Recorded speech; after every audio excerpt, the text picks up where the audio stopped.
Alrighty. What up, people? So today I'm going to be talking about my top 10 favorite books of all time. It's probably going to be my longest video that I'll ever do.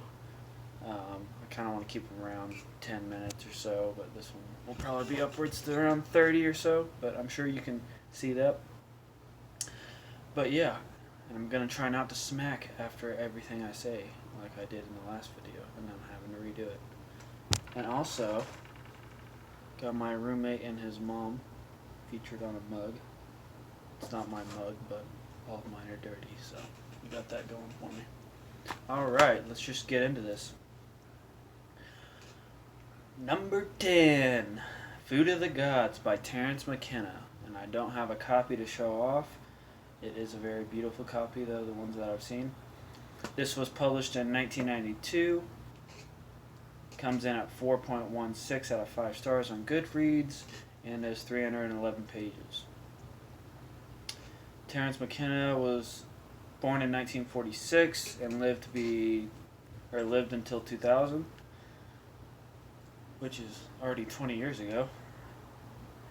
Which is crazy to think about. I always think 2000 was just a couple of years ago. And a little bit about him. He was the definition of an explorer, adventurer, traveler, just all-around person that wanted to experience life. He's kind of considered like the godfather of psychedelic research, and he was one of the first that really put it in the mainstream. And him and his brother Dennis did a bunch of research and have written a bunch of different books about psychedelics, traveling to different countries, taking ayahuasca, doing all kinds of crazy stuff like that.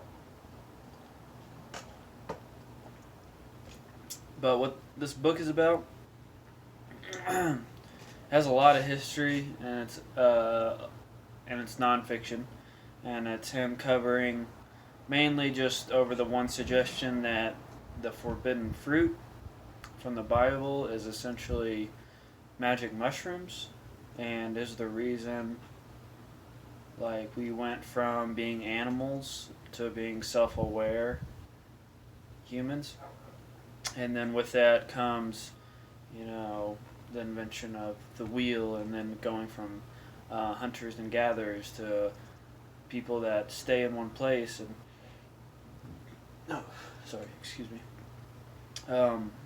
and then so on and so forth. And he thinks this was the catalyst that changed that. But it's just very interesting. A lot of people consider this pseudoscience because this isn't necessarily something you can prove. He's connecting a lot of dots, and it is what it is. It's a suggestion, but it's a very thoroughly researched and explained suggestion. In the middle is a little dull because he really goes back to the beginning and brings it all the way up to present day of 1992. But very good book, highly suggested. Coming in at number 9, which I do have a copy, is The Mission of Art by Alex Grey. It is another book about kind of psychedelics. If Terence McKenna is the scientific side of psychedelic research and popularity, then Alex Grey is on the artistic side. Him and his wife Allison are one of the biggest artists that are alive right now. They're huge, especially around here with the music and art scene in Denver. They do live paintings at Red Rocks, and everyone I've talked to here knows who they are, but I feel like outside of here no one really knows who they are. I mean, that might just be me. But this was written in 1998. They're still alive, obviously. Alex was born in 1953. It comes in at 4.29 out of 5 stars and is 272 pages. So, being one of the biggest artists of just now, Alex has some thoughts about what his mission is and what he thinks art should strive to be and what he strives for his art to be and his connection with philosophy and religion, and just kind of how he got to where he is now, and the life experiences he's had. And honestly, I mean, it's a nonfiction book. Um, Honestly, I'd kind of consider it philosophy more than anything, but I couldn't put it down. A lot of wisdom in it, and I highly suggest it if you're into that type of stuff. And moving on, we got number 8, which is Stoner by John Williams. And we'll be straying away from the drug talk, even though this sounds like a drug book. Every time I talk about it, people think it's about marijuana. But no, it's the guy's name. His last name is Stoner. And it's about his life. And the cover is just seems boring. I remember picking this up and just like, why would they pick this cover? I'm like, I love this copy. I like everything that's done, but like, why this cover? And then after finishing it, it made a lot more sense. I'm like, this is the perfect cover for this book. And I'm sorry about the wind if y'all can hear that. It's coming in through the window, but and the sirens, but I don't like complete silence. So yeah, this was written in 1965. John Williams lived from 1922 to 1994. It comes in at 4.31 out of 5 stars and is 278 pages. And this personally resonated with me a lot. Just kind of like my life kind of lines up a little bit with a life of Stoner who lives in a small agriculture town and goes to an ag school to learn how to be a better farmer for his family, but comes to find out he loves English literature and switches to English and becomes an English professor. And for me anyways, I'm from a small town. I went to a big ag school, and I didn't really know what I wanted to do, but then I ended up switching to English literature. I'm not going to become a professor or anything like that, but I definitely connected with it. And it takes place in Missouri around 1930 or 40s. I forget. Earlier than that. He was born in the 19th century. So the war that it takes place at is World War One then. And so it's about him pretty much just being a professor and his experiences of being in academia during World War One. Pretty much the whole college is deserted during this time because everyone's gone to war. And also about him and his wife, who she's pretty much a psychopath, but it's just a very interesting character study of just him and his wife, them having a kid. And it sounds kind of boring, but it's really like just kind of a philosophy introspection of this character. And come to find out, it's a semi-autobiographical because John Williams was an English professor for his entire life. He was either from Missouri or lived there for a time. And then he was a professor at DU, the University of Denver, which I happen to live by for about a year and a half. I walked through there like every day while I was reading this book, and I didn't know until after I finished it that this guy was a professor at the same campus that I've been walking through. Like, he could have been from anywhere. I had absolutely no idea where he was from, and it was just a really odd coincidence. But moving on to number 7, we have my most recent read, The Cafe of Lost Youth by Patrick Modiano, who's become one of my favorite authors of all time. He's a French author. Each work I've read by him has been a different translation, so it's been a little different, but this has been Chris Clark. This has been my favorite translation and just overall favorite work. It's also been the shortest. It's only 110 pages.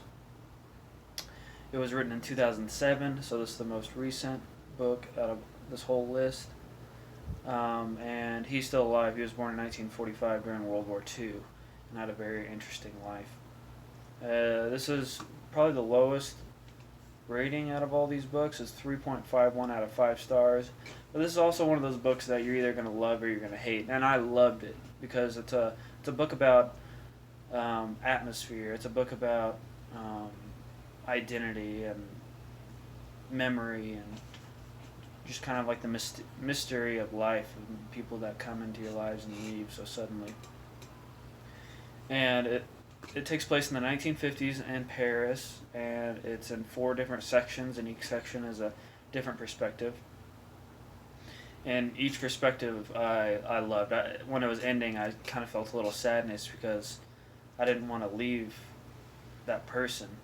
But it happened every single time with every perspective, and just shows you how good of a book it is. And it won the Nobel Prize in Literature, and I really enjoyed it. He's one of the biggest authors in France, and I think he's just now kind of coming over to America and kind of making more of an impact, I guess. Coming in at number 6, I hate this cover. I'm kind of picky about the books I buy, but this was cheap and I found it. The Rum Diary by Hunter S. Thompson. This is the movie version with Johnny Depp, which I ended up watching afterwards, which isn't bad. It's a decent movie. Not as good as Fear and Loathing, though. But yeah, so this was written in 1998. Hunter S. Thompson lived from 1937 to 2005. This comes in at 3.82 out of 5 stars on Goodreads and is only 200 pages. And honestly, there's not too many books that I absolutely can't put down. Usually, I have a problem with burning myself out, so I balance a lot of books at the same time because I can't just read one thing. But this book I couldn't put down. His writing style, what it's about, just like the lives they're living, it's just it's crazy. I just couldn't stop looking away.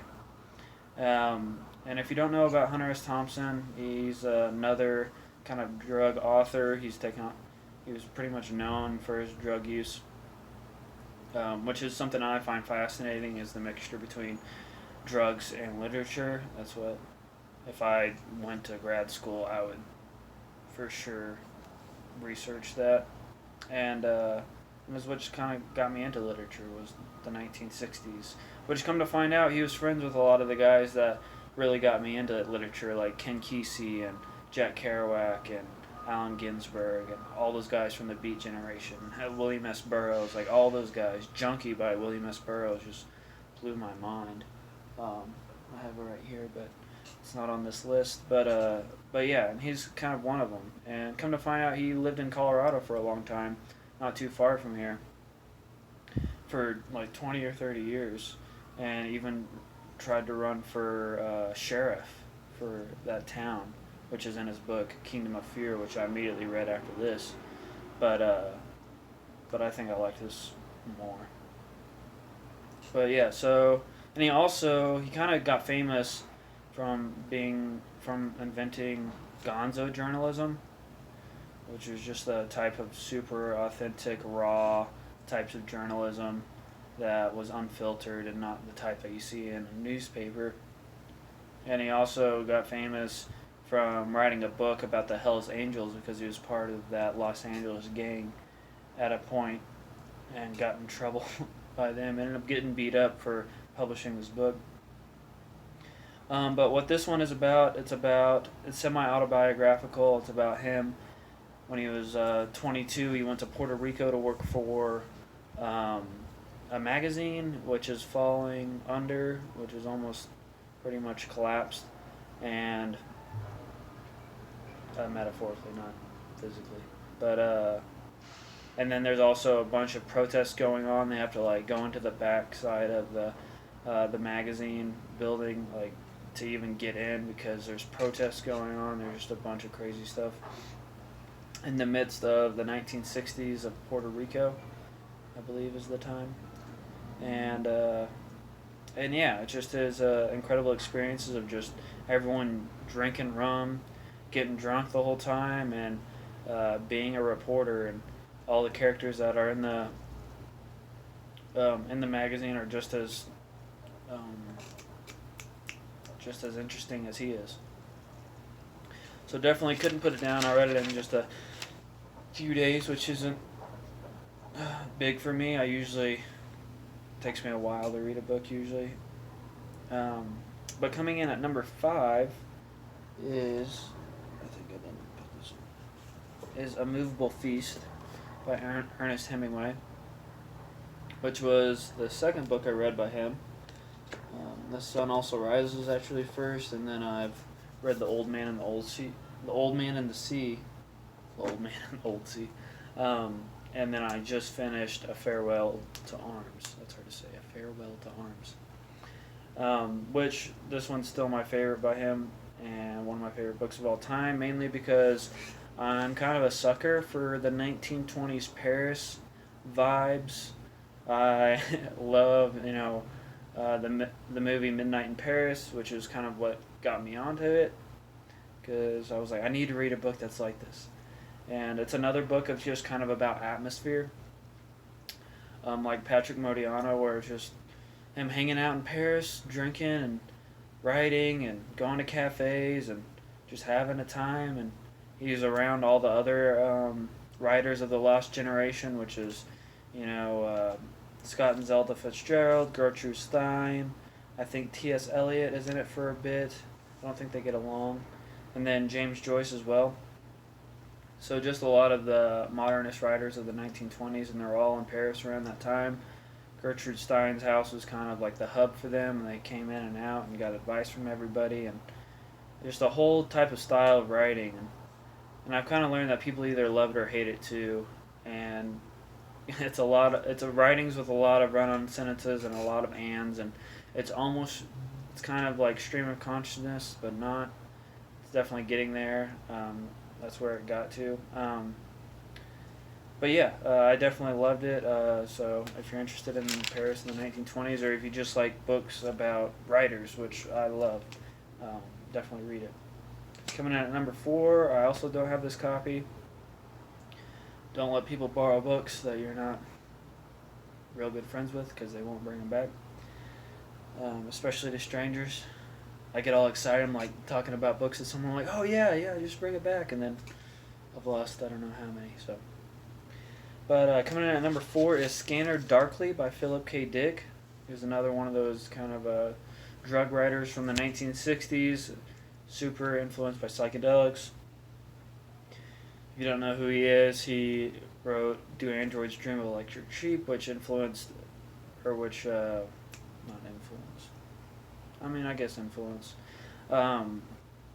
Blade Runner, and who also wrote Minority Report, The Man in the High Castle, and there's even a Scanner Darkly movie, which has a killer cast, one of my favorite movies of all time, which is what is how I found out about this. It has Keanu Reeves, Winona Ryder, Robert Downey Jr., and Woody Harrelson, and it's filmed in a rotoscoping, so each frame has is like colored on top of it with graphic design, and so each frame is like constantly moving because frame by frame they went over it. Very cool. And it's about, in the 1970s, a police officer going undercover to do research and find out where this new drug is coming from called Substance D, which pretty much makes people brain dead and just lifeless because they become so addicted and they just become paranoid and pretty much schizophrenic and all this, and the police officer ends up getting addicted to it, which isn't really a spoiler. It happens. It's like the very first thing, and it's kind of about that, him going back and forth, and it has some sci-fi elements to it. And there's this body suit that they can wear that changes like how they look constantly, and that was one of the coolest things about the movie, because he's like to keep his anonymity, anonymousness. I don't however you say that. But yeah, so they like put on these suits to confess like what's been going on undercover, and it like constantly changes their face and their appearance, and That was like one of the coolest things about the film. Can't imagine how much time that took to do. But coming in at number 3, sort of 3 books, sort of not. These are like my favorite copies I've ever found, I think. The Lord of the Rings. Boom. Boom. Boom. These were published separately in 1955, I think within like 6-month periods. It was supposed to be all one book, but it was too big. Just logistically, I think they couldn't do it. It comes in around 1,200 pages. Tolkien was alive from 1892 to 1973, and this is 4.5 out of 5 stars on Goodreads. I don't really think I have to say much else. If you don't know what Lord of the Rings is, watch the movies at least. Read the books. The first book took me about halfway through to kind of click and for me to really get it, and then I also followed along with the audiobook, and then once it kind of clicked, I was like, okay, I want to read this, and really dove in. And yeah, I feel like this is the granddaddy of fantasy, and I think it's a mixture of kind of literature and fantasy. Tolkien went to Oxford, and very intelligent dude, known for his world building and his history. Worked on this for over 10 years. But yeah, so I definitely suggest this. I think everybody suggests this. So. But coming in at number 2, my favorite author, one of my favorite books, Grapes of Wrath by John Steinbeck. And this book is just absolutely incredible. I couldn't put it down. It sucks you in. The way he writes is like, it makes you feel like you're really there. Like feeling the air, feeling the heat of the sun, the ground around them. I mean, it just breathes life somehow. And that's why he's considered one of the best writers of American literature. This was published in 1939, so right as the Second World War was starting, after the Great Depression, after the Dust Bowl in Oklahoma. And he was born in 1902 and died in 1968.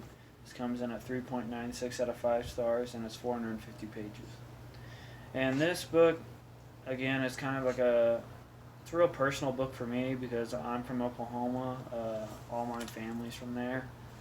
And one of my grandfathers was born in 1931 during the Great Depression and during the Dust Bowl. And I used to remember him telling me stories of what it was like being a kid during that, having to wear a wet rag over your face because there's just so much sand that seeps in everywhere. Like, had to wear one when he was sleeping, and he'd wake up just with a muddy rag because he'd been breathing in all this sand and just all this crazy stuff. And for the longest time, I didn't read this book. I thought it was a terrible book because my sister had to read it in high school, and she just couldn't stand it. She was like, I can't believe we have to read this. It's the worst thing I've ever read in my life.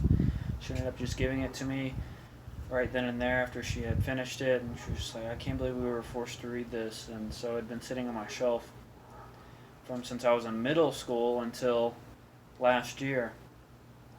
And I finally picked it up, and it was one of those that just resonates with your soul, and it just like makes you understand the types of lives people lived and the struggle that they had, and pretty much like only having coffee for a meal.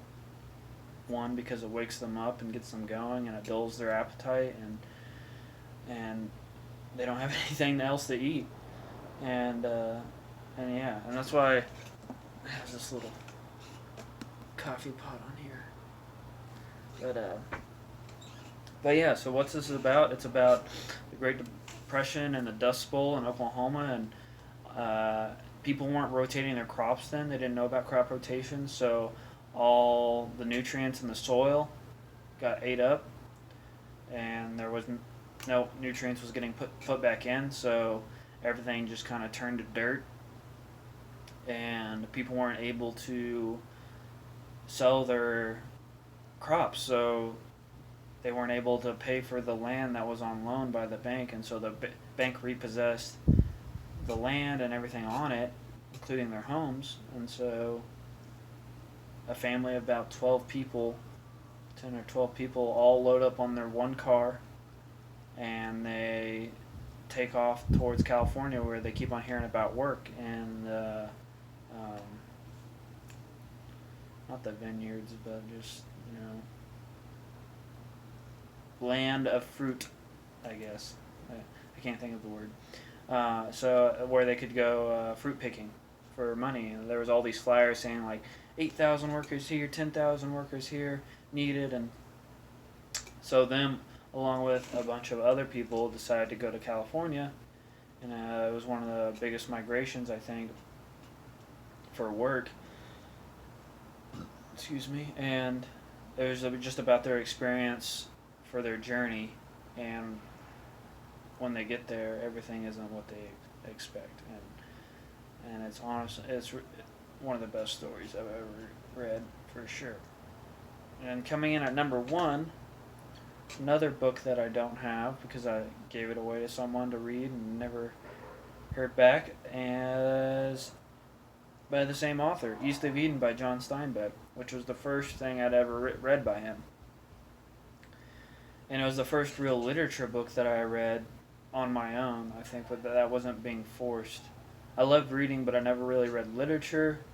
And so once I started taking English classes, I was kind of forced to read stuff that I still didn't really care for, but I kind of understood why they did it. And then one of my good friends from college gave me this suggestion, and me and him kind of had similar tastes in reading. And so I decided to do it, and it takes place in the Salinas Valley in California, which is where John Steinbeck is from. And I was going to California for a trip, and I actually drove from Oklahoma to California with a buddy to go to Sequoia National Park, where he was working, and so I got to see and read about California at the same time, which was really cool. And I highly suggest, so if you ever go anywhere, if you decide to take a trip, read a book that's set in that place or is about that place, and it just makes it all more real for you. And the rolling hills of California will always be imprinted in my mind, because I took a Greyhound bus from Bakersfield to Los Angeles, I believe, to fly back home. And I was reading this book at the same time, and it was just crazy to see and experience. But so what is this about? It's another life story about, I can't think of his name right now. Do I have it written down? No, I don't. It's about this one character who, I think his first name's Adam, from when before he's born until he dies. And it's 600 pages. It's the longest book on this list, but it's so rewarding and it's so worth it. And I would suggest using an audiobook too. I followed along with an audiobook a lot, just because it's kind of easy for me to get distracted, especially with something this long and this dense. And it's just about his life in the 1800s, and him. It's a retelling of Adam and Eve, and it's also a retelling of Cain and Abel. So there's a lot of allegorical metaphors in this, and there's a lot of layers. And it just kind of shows you the types of struggles people go on during this time. And it's also another book about Adam marrying and having kids with a psychopath who has a crazy life of her own, who kind of interweaves in and out of his life throughout the story. And just about, characters and the lives they live. It's kind of hard to say more than that, because the book is about so much and so little at the same time, if that makes sense. It's simple yet profound. But yeah, and it's considered one of the best books in literature, and it's my favorite book of all time. John Steinbeck is my favorite author, uh, so yeah. And I wasn't a big fan of Mice and Men either, even though people love that story. Sorry for that notification. Forgot to mute my phone. So yeah, so just kind of take it with a grain of salt. Some people love it, some people hate it. I have this big old book of short stories, which I plan on getting to. I want to get to Tortilla Flat here soon. But anyways, if you're sticking with me for this long, thanks for sticking with me. And until next time, peace.